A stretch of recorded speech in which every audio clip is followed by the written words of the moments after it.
Hello, good morning, नमस्कार to all of you. I hope you all are fine. Last time हमने सा के रियाज के बारे में बात की थी. आज आगे चलते हैं. आज मैं आपको खरज का रियाज यानी लो पिच का मंद्र सप्तक का रियाज के बारे में बात करूँगी. और चलिए देखते हैं. तो हमारे बेसिकली इंडियन क्लासिकल म्यूज़िक में 3 सप्तक होते हैं या ऑक्टेव होते हैं. जो न्यूली सीख रहे हैं तो उनको पता होगा. तो हमारे 3 ऑक्टेव होते हैं: मंद्र सप्तक, मध्य सप्तक और तार सप्तक. तो मंद्र, मध्य और तार, इन्हीं तीनों सप्तकों में हम कोई भी गाना होता है या आप जो सुनते हैं इन तीनों सप्तकों में वो चलता है. तो सबसे पहले क्या है, आप अपना स्केल लगाएं, आपका जो भी स्केल है. तो सबसे पहले सा बोलना है. आप अगर न्यूली सीख रहे हैं तो वैसे तो खरज का रियाज यानी लो मंद्र सप्तक का रियाज राग भैरव में सुबह उठ के किया जाता है. उसका एक समय होता है 4 से 7 यानी ब्रह्म मुहूर्त.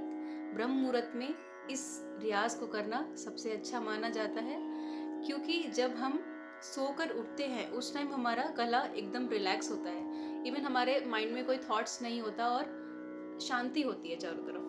तो बोलते हैं कि ये टाइम भी मतलब एक गॉड का होता है. गॉड मतलब डिवोटी एक टाइम होता है. तो हम उस समय में कोई भी काम करते हैं या रियाज है या पढ़ाई करते हैं या स्टडी करते, कुछ भी करते हैं तो वो बहुत हमें इफ़ेक्टिव होता है. लगता है कि शुरू में कि इतना जल्दी उठना है, मुश्किल है और कैसे करें, मतलब लगता है कि नहीं हो रहा है या कैसे.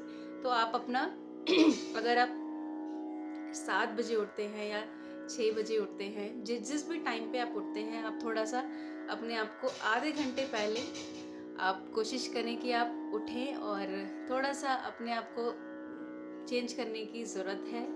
और ये रियाज ही ऐसा है कि इसको सुबह ही किया जाता है. तो थोड़ा सा आप अपने आप को पुश करना पड़ेगा. और चलिए आइए करते हैं.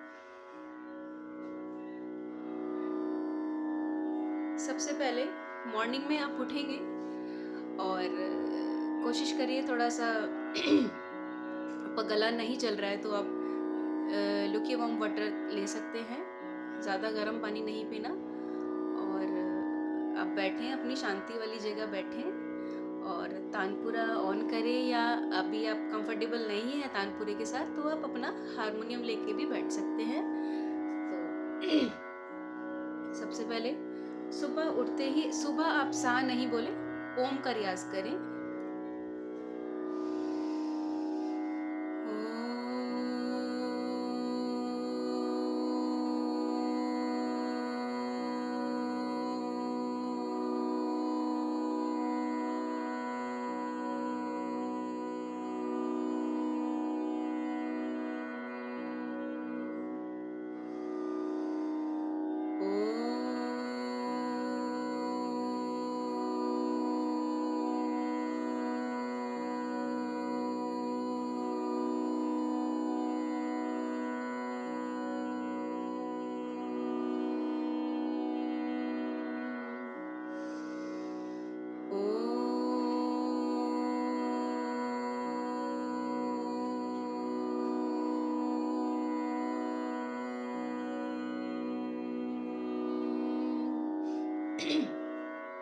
अब हम खरज की तरफ या लो पिच की तरफ जाते हैं.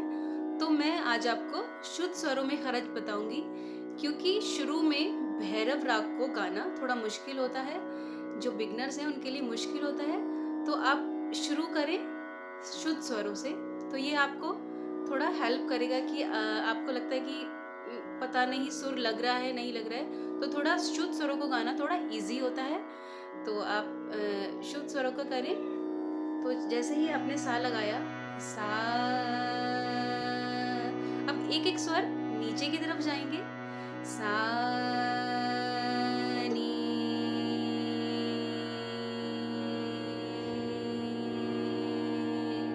तो आपको बहुत भागना नहीं है, बहुत आराम से स्वरों को लगाना है.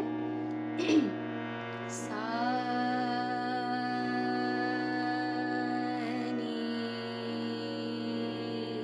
नी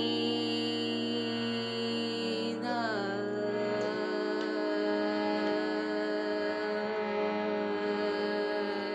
पा। जितना नीचे गला आपका जाता है, अलाउ करता है, आप वहां तक जाएं। सा नी धा पा। अब पा तक आप आ गए हैं। अगर आपका गला उससे भी नीचे जा रहा है तो आप जाइए पा धा, वहां से वापस आना है। पा धा नी सा सा नी धा पा पा धा नी सा सा नी धा पा पा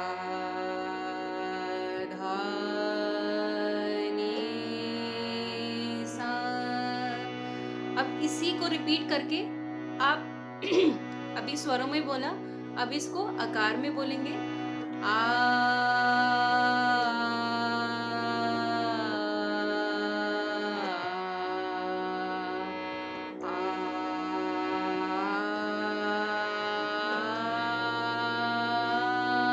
again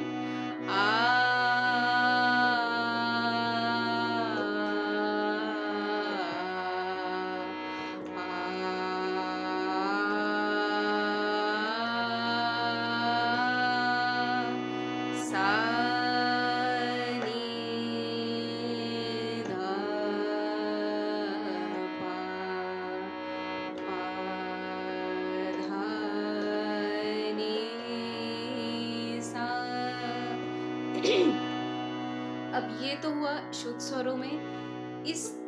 इसका रियाज, एक चीज टिप है कि इसका रियाज आपको आधे घंटे से ज़्यादा नहीं करना, क्योंकि हमारे आवाज़ में जो बेस बनता है ये किस में हेल्प करता है, ये हमारी वॉइस की फ्लेक्सिबिलिटी को बढ़ाने में हेल्प करता है। हम देखते हैं ना, कोई गाना हम गाने की कोशिश करते हैं, वो हमें उसकी मतलब उसमें जो मुर्कियाँ हरकतें लग तो रही हैं पर हमें समझ तो आ रही है, पर हम गा नहीं पा रहे।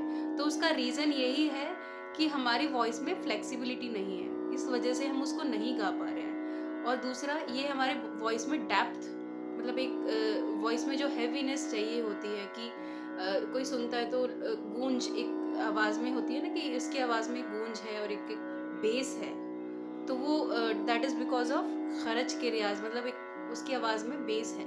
तो बेस को बनने में थोड़ा टाइम लगता है।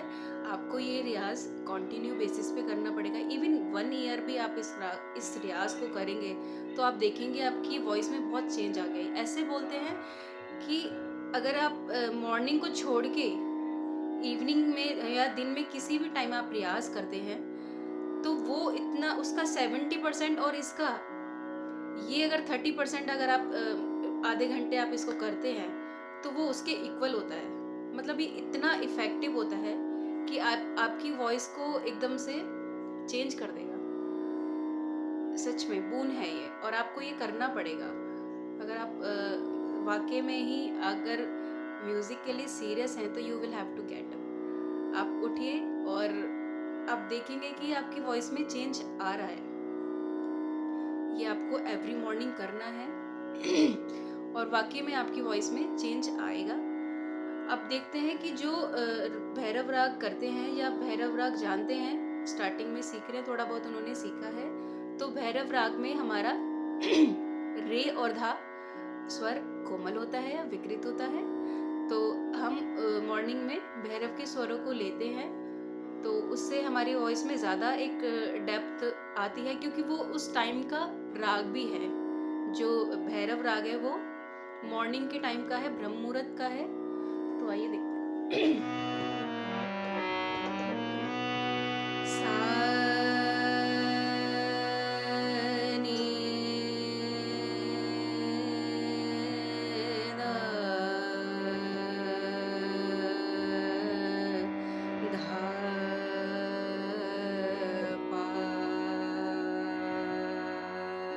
यहीं से वापस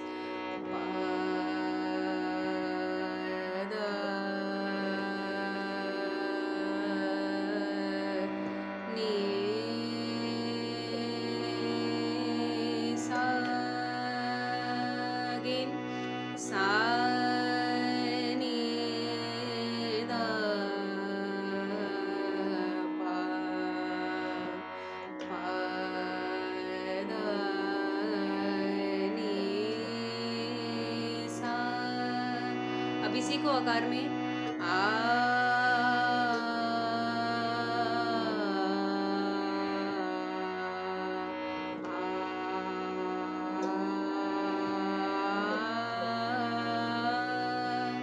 सा नी धा पा पा धा नी सा। ये ही लो पिच का रियाज है। तो आपको ये आधा घंटे मतलब आधा घंटा आपको देना है, जिसमें आप ओम लगाइए, थोड़ी देर ओम लगाइए, उसके बाद आप खरज का मतलब लो पिच में जाइए और प्रैक्टिस करिए। और आप देखोगे कि जिनका गला बहुत सेंसिटिव है, मेरी क्लास में आते हैं बच्चे तो बोलते हैं मैम पता नहीं कुछ देर थोड़ा टाइम सही रहता है और फिर एकदम से ख़राब हो जाता है। तो वो आपके गले को एकदम आपको ठीक रखने में मदद करता है ये, क्योंकि वो एक होता है ना कि वार्म अप में हेल्प करता है, वार्म अप होता है इससे। तो जो एक होता है कि प्रॉपर इंडियन क्लासिकल वोकल सीख रहे हैं, और कुछ होता है कि शौकिया तौर पे गाते हैं, पर गाते हैं तो उनको ये इशू रहता है कि हम गाते तो हैं पर स्ट्रेन आता है आवाज़ में, स्ट्रेन रहता है आवाज़ में। तो वो एक स्ट्रेन जो रहता है, आप अगर डेली बेसिस पे ये रियाज़ करेंगे या ये वार्म अप करेंगे डेली बेसिस पे, तो वो चीज़ें ख़त्म हो जाएंगी। आई होप ये आपको हेल्प करेगा आगे। नमस्कार, मेरे को इजाज़त दीजिए और आगे मिलते हैं नेक्स्ट लेसन में।